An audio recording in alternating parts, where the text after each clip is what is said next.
Europe 1. Le grand direct des médias, Jean-Marc Morandini. Et le fait média du jour, c'est donc ce canular de la marque Carambar. Jeudi dernier, la marque de bonbons avait renoncer à inscrire des blagues sur son papier d'emballage, les célèbres blagues Carambar. Hier pourtant, le confiseur a expliqué que cette nouvelle était en fait un canular destiné, je cite, à raviver la flamme. Le seul problème, c'est qu'aujourd'hui, sur les réseaux sociaux, la colère gronde et on se demande si le mensonge peut être un argument pour faire de la communication. Bastien Millot, bonjour. Bonjour Jean-Marc. Vous êtes notre spécialiste en communication. On revient sur les faits tout d'abord. Et oui, et Jean-Marc, on peut le dire ce matin avec certitude, à la grande satisfaction de nos auditeurs, la fin des blagues Carambar, c'était donc une vraie blague. En annonçant renoncer aux histoires inscrites sur son papier d'emballage, la marque avait suscité une vive émotion. Vous vous souvenez de ce coup de tonnerre la semaine dernière? Horreur, les célèbres calembours, devinettes et autres histoires de Toto allaient être remplacées par des exercices ludo-éducatifs. Ça ne faisait pas très envie. La rumeur s'est répandue comme une traînée de poudre, semant la consternation parmi les amateurs de blagounettes, dont nous sommes fiers de faire partie au grand direct des médias. Et la preuve ce matin pour nos auditeurs, en vous livrant en exclusivité, parce que Jean-Marc aime les exclusivités,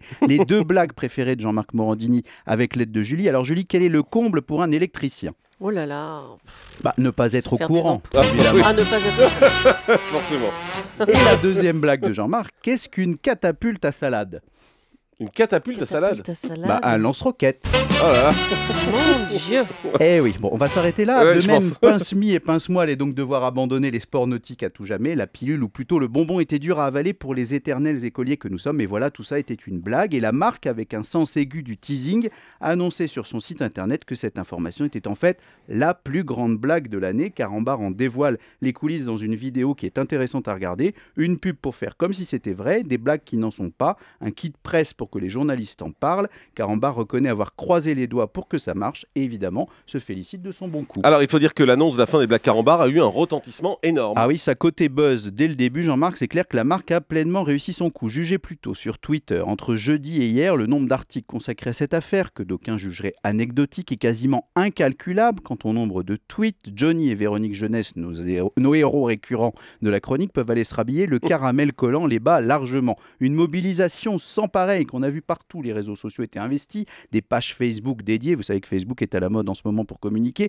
et même une pétition sur le site de la municipalité de Marc-en-Barœul, dans le Nord, où sont fabriqués les fameux caramels. Il faut dire que la marque n'avait pas lésiné sur les moyens pour faire vrai, pour faire croire à son virage vers le sérieux. De vrais communiqués de presse ont été envoyés aux rédactions qui ont mordu à l'hameçon. La nouvelle a été intensément relayée, notamment à la fin des flash infos des chaînes info et en bref dans la presse écrite. On voulait donner un coup de fouet à la marque et on était beaucoup critiqué sur la qualité de nos blagues, disait même un responsable de la marque face caméra. La marque qui assurait hier avoir reçu des milliers de preuves d'amour de consommateurs militant pour le maintien de l'humour sur les petits papiers de bonbons, de quoi s'assurer un joli coup de projecteur à peu de frais. Alors, au final, Bastien, est-ce qu'il s'agit d'un bon ou d'un mauvais buzz pour la marque? Alors, c'est pas si évident que ça, Jean-Marc, parce que côté pub, c'est incontestablement une réussite. D'abord parce que la marque a réussi à faire parler d'elle pour pas grand-chose. Jugez plutôt, elle a même fait l'objet de sujets dans les journaux de TF1 et France 2 à 20h. Quand on connaît le prix de 30 secondes de publicité sur les grandes chaînes nationales entre 19h et 21h, on doit s'estimer ravi